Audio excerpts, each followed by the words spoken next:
രസ is included the Atharva വേദ. രസ included ആയിട്ടുള്ള വേദ അഥർവ വേദയാണ്. അതിൽ നിന്നാണ് രസ എന്നുള്ള വേർഡ് ഉണ്ടായത്. ഓക്കെ, ഇനി നമ്മൾ രസത്തിനെ പറ്റി എനദർ കാര്യം, വേറൊരു കാര്യം നമുക്ക് പഠിക്കാൻ രസസൂത്രത്തെ പറ്റിയാണ്. രസസൂത്ര, ഇറ്റ് ഈസ് കോൾഡ് രസ ഫോർമുല. ഇനി ഒരു രസ ഫോർമുല എന്ന് പറഞ്ഞൊരു സംഭവമുണ്ട്. ഓക്കെ, രസ ഫോർമുല അത് മലയാളത്തിൽ നിങ്ങൾ എഴുതി വെക്കുകയാണെങ്കിൽ നിങ്ങൾ മലയാളത്തിൽ എഴുതി വെക്കണം. വിഭാവാനുഭാവ വ്യഭിചാരി സംയോഗ രസ നിഷ്പക്തികി. ഓക്കെ, വിഭാവാനുഭാവ വ്യഭിചാരി സംയോഗ രസ നിഷ്പക്തിഹി. നിഷ്പക്തിഹി എന്നാണ്. കാന്ന് എഴുതിയിട്ട് ചന്ദ്രക്കലട്ട് താന്ന് ഇതിട്ടിട്ടാണ് നിഷ്പക്തിഹി. അതാണ് രസത്തിൻ്റെ ഫോർമുല. അത് ഇംഗ്ലീഷിലാണ് നിങ്ങൾ എഴുതേണ്ടത്. ഓക്കെ, മലയാളത്തിൽ എഴുതുമ്പോൾ നിങ്ങൾ ആദ്യം മലയാളത്തിൽ ജസ്റ്റ് എഴുതി വെക്കുക രസ. നമ്മൾ പറഞ്ഞുകൊണ്ടിരിക്കുന്നത് ആസ്തെറ്റിക്സിൻ്റെ എക്സ്പ്ലനേഷനാണ്. ആസ്തെറ്റിക്സിൻ്റെ എക്സ്പ്ലനേഷനിലാണ് രസ വരുന്നത്. രസ വന്നത് അഥർവ വേദയിൽ നിന്നാണ് രസ വന്നത്. രസ പ്രധാനമായും 4 വേദാസാണ് നമ്മുടെ ഇന്ത്യൻ കൾച്ചറിലുള്ളത്. അത് പറഞ്ഞു. അതിൽ ഋഗ്വേദ, യജുർവേദ, സാമവേദ, അഥർവവേദ. അഥർവവേദത്തിൽ നിന്നാണ് നമ്മൾ എന്ത് വന്നത്, രസ എന്നുള്ള കൺസെപ്റ്റ് വന്നത് എന്നാണ് നമ്മൾ നേരത്തെ എക്സ്പ്ലനേഷൻ എഴുതിയല്ലോ. അതിൻ്റെ കണ്ടിന്യൂസ് ആയിട്ട് നോട്ടിൽ എഴുതേണ്ടതാണ് എന്ത്, ഇറ്റ്സ് എ ഫോർമുല. അതായത് രസ it's A formula, full stop. അതിൻ്റെ താഴെ ജസ്റ്റ് മലയാളത്തിലൊന്ന് ജസ്റ്റ് നിങ്ങൾ എക്സാമിനൊക്കെ പോകുമ്പോൾ വായിച്ച് നോക്കാവുന്നതാണ്. അതുകൊണ്ട് മലയാളത്തിൽ എഴുതണം. അതിന് താഴെ ഇംഗ്ലീഷിൽ തന്നെ എഴുതണം. വിഭാവാനുഭാവ വ്യഭിചാരി സംയോഗ രസ നിഷ്പക്തിഹി എന്ന് എഴുതിയിട്ട് അത് ഇൻവേർട്ടഡ് കോമയിലിട്ട് ജസ്റ്റ് അണ്ടർലൈൻ ചെയ്ത് വെക്കുക. അത് ഇംഗ്ലീഷിൽ എഴുതണം. VIVBHA അങ്ങനെ അതായത് വിഭാവാനുഭാവ, അത് ഇംഗ്ലീഷിൽ VIBHA എന്ന് പറഞ്ഞിട്ട് വിഭാവാനുഭാവ നേടിയിട്ട് വ്യഭിചാരി VYBHY എന്ന് പറഞ്ഞിട്ട് വ്യഭിചാരി ആൻഡ് സംയോഗ രസ നിഷ്പക്തിഹി എഴുതി full stop. Then it is the formula of രസസൂത്ര. ഓക്കെ, അത് എഴുതിയാൽ തന്നെ മാർക്ക് നമുക്ക് സ്കോർ ചെയ്യാം. അപ്പം തന്നെ 2 മാർക്ക് കിട്ടി. രസ ഫോർമുല എഴുതിയാൽ തന്നെ നമുക്ക് 2 മാർക്ക് കിട്ടി. മിസ് ഒന്നുകൂടെ റിപ്പീറ്റ് ചെയ്യുകയാണ്. നമ്മൾ ആസ്തെറ്റിക്സ് എന്നാണ് നമ്മൾ വന്നത്. വാട്ട് ഈസ് ആസ്തെറ്റിക്സ് നമ്മൾ പഠിച്ചു. It's A beauty. നമ്മൾ ഡെഫിനേഷൻ മിസ് പറഞ്ഞു. അത് ജസ്റ്റ് നമ്മുടെ ലാംഗ്വേജിൻ്റെ മനോഹരമായ ഭാഷയാണ് എന്ത്, ആസ്തെറ്റിക്സ് എന്ന് നമ്മൾ പറഞ്ഞു അല്ലേ. നെക്സ്റ്റ് നമ്മൾ പറഞ്ഞ ആസ്തെറ്റിക്സിൻ്റെ എക്സ്പ്ലനേഷനാണ്. 8 മാർക്കിന് എസ്സേ വന്നാൽ നമ്മൾ എന്ത് ചെയ്യണം, അതിന് ഡെഫിനേഷൻ 2 മാർക്കുള്ളൂ. നെക്സ്റ്റ് എക്സ്പ്ലനേഷനാണ് നമ്മൾ പറഞ്ഞുകൊണ്ടിരിക്കുന്നത്. അതിൽ ഇറ്റ്സ് ഇൻക്ലൂഡഡ് രസയിൽ നിന്നാണ്. ആസ്തെറ്റിക്സിൻ്റെ ബാക്കി തന്നെയാണ് രസ വരുന്നത്. രസ ഈസ് ഇൻക്ലൂഡഡ് ഇൻ 4 വേദാസ് പറഞ്ഞു. ആ നോട്ട് മിസ് പറഞ്ഞ പോലെ തന്നെ മിസ് നേരത്തെ വായിച്ചത് കേട്ടിട്ടുള്ളത് എഴുതിയെടുക്കുക. നെക്സ്റ്റ് വരുന്നത് വിഭാവാനുഭാവ വ്യഭിചാരി സംയോഗ രസ നിഷ്പക്തിഹി എന്ന് പറഞ്ഞു. അത് ഇംഗ്ലീഷിലാക്കി റിട്ടേൺ എഴുതിയിട്ട് ഇൻവേർട്ടർ കോമയിലിട്ട് അണ്ടർലൈൻ ചെയ്യണം കേട്ടോ എക്സാമിന് എഴുതുമ്പോൾ. Next full stop. ഇൻ രസസൂത്ര. ഓക്കെ, ഇൻ രസ ദാറ്റ് ഈസ് രസ ഫോർമുലയാണ് നമ്മൾ എഴുതിയ 2 വരി. അതെന്താണെന്ന് നമുക്ക് അതിൻ്റെ എക്സ്പ്ലനേഷനാണ് ഈ ഒരു എക്സ്പ്ലനേഷൻ വരുന്നത്. അപ്പോൾ അത് കംപ്ലീറ്റ് ആയിട്ടാണ് നമുക്ക് മാർക്ക് സ്കോർ ചെയ്യാൻ പറ്റും. ഇൻ രസസൂത്ര it is special thing in also included that സ്ഥായി ഭാവ. ഓക്കെ, സ്ഥായി ഭാവം എന്നുള്ളൊരു ഒരു കോൺസെപ്റ്റും കൂടി നമ്മൾ എന്തിലേക്ക് ഇൻക്ലൂഡ് ചെയ്യുന്നുണ്ട്, രസഭാവത്തിലേക്ക് ഇൻക്ലൂഡ് ചെയ്യുന്നുണ്ട്. Okay, it is special thing in also included, that is sthayi bhava, that is permanent emotion. Okay, sthayi bhava എന്ന് പറഞ്ഞ ഒരു കോൺസെപ്റ്റും കൂടി രസസൂത്രയിലേക്ക്, ആ രസസൂത്ര ഫോർമുല എഴുതി നമ്മൾ ഫുൾ സ്റ്റോപ്പ് ഇട്ടു. അതായത് രസ നിഷ്പക്തിഹി എന്ന് പറഞ്ഞ ഇൻവെർട്ടർ കോമിൽ നമ്മൾ ഫുൾ സ്റ്റോപ്പ് അണ്ടർലൈൻ ചെയ്ത് അവിടെ വെച്ചു. ഇനി താഴെ എഴുതേണ്ടത് it is special thing is also included that sthayi bhava, full stop.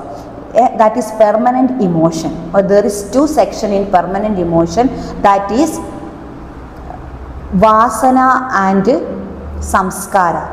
Okay, there is 2 കാര്യങ്ങളാണ് എന്തിൽ വരുന്നത്, ആ പെർമനൻറ്റ് ഇമോഷൻ സ്ഥായി ഭാവത്തിൽ വരുന്നത് 2 ഭാവങ്ങളാണ്, വാസന ആൻഡ് സംസ്കാര. ഓക്കെ, മിസ് നോട്ടും ക്ലാസ്സും അതായത് നിങ്ങൾ എഴുതുന്ന നോട്ട് ഒരുമിച്ചാണ് പോകുന്നതെന്ന് പറഞ്ഞു. അപ്പോൾ നമ്മൾ ആസ്തെറ്റിക്സ് ഇങ്ങനെ മീൻസ് വീണ്ടും റിപ്പീറ്റ് ചെയ്ത് നിങ്ങൾ പഠിച്ചോട്ടെ എന്ന് വിചാരിച്ചിട്ടാണ്, പെട്ടെന്ന് മനസ്സിലേക്ക് കയറിക്കോട്ടെ വിചാരിച്ചിട്ട് നമ്മൾ ഇന്ന് ഇന്ത്യൻ ക്ലാസിക്കൽ റൈറ്റിങ്സിനെ പറ്റി നമ്മൾ ഡിസ്കസ് ചെയ്തുകൊണ്ടിരിക്കുന്നത്. ക്ലാസിക്കൽ റൈറ്റിങ്സിൽ നമ്മൾ പറഞ്ഞു ആസ്തെറ്റിക്സ് എന്നാണ് നമ്മൾ തുടങ്ങുന്നത്. ആസ്തെറ്റിക്സ് എന്ന് പറഞ്ഞാൽ ബ്യൂട്ടിയാണെന്ന് പറഞ്ഞു. അത് നമ്മൾ ഡെഫിനിഷൻ ചെയ്തു. താഴെ നമ്മൾ പിന്നെ തുടങ്ങുന്നത് രസ എന്നാണ്. അഥർവവേദ വേദാസ് നമ്മൾ പറഞ്ഞു, 4 വേദ പറഞ്ഞു. അതിൽ അഥർവവേദത്തിൽ നിന്നാണ് നമ്മൾ എന്തിനെടുത്തത്, രസം എന്ന് പറഞ്ഞ സംഭവത്തിനെ നമ്മൾ ഇങ്ങോട്ട് ഒറിജിനേറ്റ് ചെയ്തത് നമ്മൾ അഥർവവേദത്തിൽ നിന്നാണ് പറഞ്ഞു. അത് വന്നത് ഭരതമുനിയുടെ നാട്യശാസ്ത്രത്തിൽ നിന്നാണ് നമ്മൾ ഈ ഒരു രസ എന്നുള്ള വേർഡ് ഒറിജിനേറ്റ് ചെയ്തതെന്ന് പറഞ്ഞു.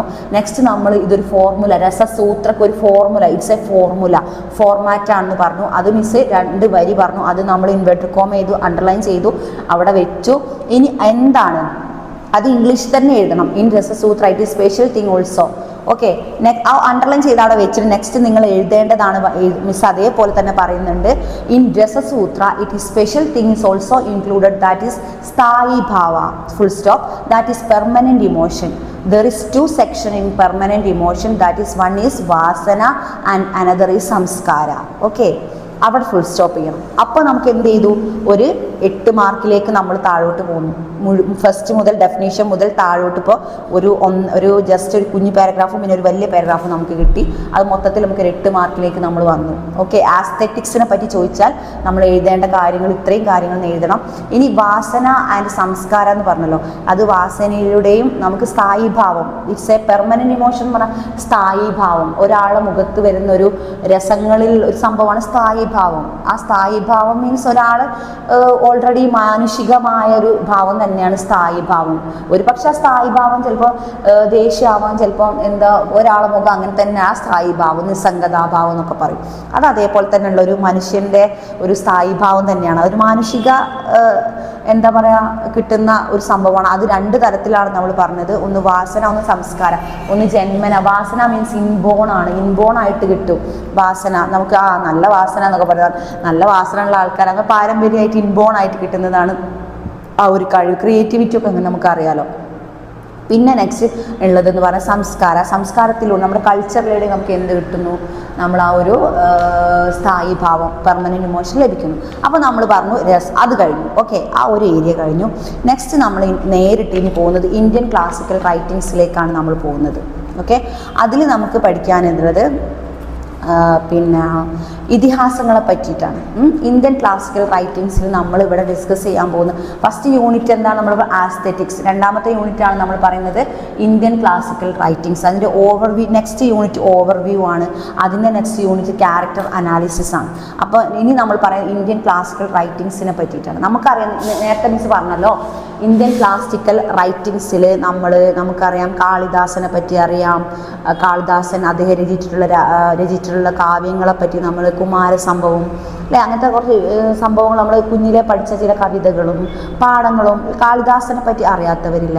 പിന്നെ കാളിദാസനെ കൂടാതെ പിന്നെ നമ്മൾ അതിൽ പഠിക്കാനുള്ളത് മഹാഭാരത യുദ്ധത്തെ പറ്റി പഠിക്കാനുണ്ട്, കൗരവരെ പറ്റി പഠിക്കാനുണ്ട്, പാണ്ഡവരെ പറ്റി പഠിക്കാനുണ്ട്, പിന്നെ അദ്ദേഹം എഴുതിയ അഭിജ്ഞാന ശാകുന്തളത്തെ പറ്റി പഠിക്കാനുണ്ട്. അഭിജ്ഞാന ശാകുന്തളത്തിൽ നായികയെ പറ്റി പഠിക്കാനുണ്ട്. അത് ദുഷ്യന്തനാണ് നായകൻ, നായിക ശകുന്തളയാണ്. ദുഷ്യന്തൻ തൻ്റെ ഭാര്യയെ ഒരു മോതിരം കൈമാറുന്നതിലൂടെ ശാപമേറ്റിട്ടാണ് ശകുന്തളയ്ക്ക് തൻ്റെ ഭർത്താവിനെ മറന്നു പോകുന്നത്. ഓക്കെ, മിസ്സാദ്യം മലയാളത്തിൽ ജസ്റ്റ് കഥ പറഞ്ഞുതരാം. ഈ അഭിജ്ഞാന ഈ എന്താ പറയുക, നമ്മുടെ കാളിദാസൻ്റെ ഏറ്റവും ഇമ്പോർട്ടൻ്റ് ആയ ഒരു കാവ്യമാണ് അഭിജ്ഞാന ശാകുന്തളം. അഭിജ്ഞാന ശാകുന്തളം ദുഷ്യന്തനാണ് അതിലെ നായകൻ. തീരെ അറിയാത്ത കുട്ടിക്ക് ജസ്റ്റ് മിസ് ഒരു കഥ പറയണേ. അദ്ദേഹത്തിൻ്റെ നായിക ശകുന്തളയാണ്. അപ്പോൾ ഈ ശകുന്തള കണ്വ മഹർഷിയുടെ മകളാണ് ശകുന്തള. ഏതായാലും ശകുന്തള അവർ തമ്മിൽ കണ്ടുമുട്ടുന്നു, വിവാഹം കഴിച്ചവർ പിന്നീട് കാളിദാസനെ ശകുന്തളയെ മറന്നു പോകുന്നു. അങ്ങനെ ശകുന്തളയെയും ദുഷ്യന്തൻ ശകുന്തളയെ മറന്നുപോയി തൻ്റെ രാജധാനിയിലേക്ക് പോകുന്നു. കുറേ വർഷങ്ങൾക്ക് ശേഷം ശകുന്തള 2 പുത്രന്മാർക്ക് ജന്മം നൽകുന്നു. അങ്ങനെ ലാസ്റ്റ് ആ പുത്രന്മാരുമായി ശകുന്തള രാജകൊട്ടാരത്തിലെത്തുന്നു. തിരിച്ചറിയുന്നില്ല. ശകുന്തളയും ദുഷ്യന്തനും തമ്മിൽ വാക്തർക്കങ്ങൾ ഉണ്ടാവുന്നു ആ രാജധാനിയിൽ വെച്ച്. അവസാനം ഒരു അശരീരി വരുന്നു. അപ്പോഴാണ് ഇത് തൻ്റെ ഭാര്യയാണെന്ന് നമ്മുടെ ദുഷ്യന്തൻ തിരിച്ചറിയുന്നതും തൻ്റെ പ്രിയതമയെ അദ്ദേഹം സ്വീകരിക്കുന്നതും വീണ്ടും പട്ടമഹിഷിയായി നമ്മുടെ ശകുന്തളയെ അവിടെ വാഴിക്കുന്നതും. അതാണ് Abhijnana ശാകുന്തളത്തിൻ്റെ A to Z means അതിൻ്റെ ഒരു കഥ എന്ന് പറയുന്നത്. ഓക്കെ, അപ്പോൾ നമ്മൾ ഇനി നമ്മുടെ ക്ലാസിക്കൽ റൈറ്റിങ്സിലേക്ക് തന്നെ തിരിച്ചു വരികയാണ്. അതിൽ കാളിദാസൻ്റെ റൈറ്റിങ്സിൻ്റെ ഇമ്പോർട്ടൻസും കാളിദാസൻ ആരാണ്, അദ്ദേഹം ആരായിരുന്നു, അത് എവിടെയാണ് ജനിച്ചത്, അദ്ദേഹത്തിനെ പറ്റി അങ്ങനെയുള്ള അദ്ദേഹത്തിനെ പറ്റി മാത്രം ഒരു ക്യാരക്ടർ തന്നെ എന്തായാലും ക്വസ്റ്റ്യൻ വരും. അപ്പം നമ്മൾ ഇന്ത്യൻ ക്ലാസിക്കൽ ലിറ്ററേച്ചർ അപ്പോൾ മിസ് അതിൻ്റെ ക്വസ്റ്റ്യൻ ആണ് പറയുന്നത്, എക്സ്പ്ലെയിൻ ഇന്ത്യൻ ക്ലാസിക്കൽ ലിറ്ററേച്ചർ. അതാണ് നമ്മുടെ ചോദ്യം.